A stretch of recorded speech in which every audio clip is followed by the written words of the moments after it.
inihain ko rin, part 2 na to, ang aking motion, urgent motion to inhibit laban kay OIC Ombudsman Vargas at sa mga miyembro ng panel of investigators. Dapat lang protektahan naman nila ang imahen at manatili ang dangal ng ombudsman na sa pamamagitan ng pag-urong ni OIC Vargas kasama ng buong panel of investigators. Mahiya naman sila, mahiya naman silang lahat.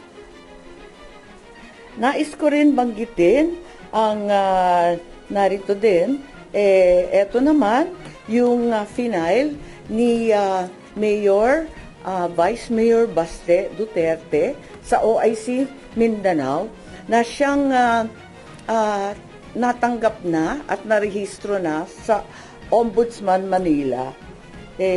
Nagpapasalamat ako at may isa pang kaso. Matagal ko nang hinihintay. Buti, ginalaw na kaagad. Akala ko mag-isa ako tumatagay. Kay OIC OMB Vargas, OIC na rin ang taumbayan ang nangyayari. OIC ko na rin na dapat wag mong pakialaman dahil OIC your true colors. Kaliwa-liwanag na. At iniisip ko rin na umakyat sa Korte Suprema kapag binasura pa rin ito at tuloy-tuloy nila malabag ang iba't ibang batas at due process.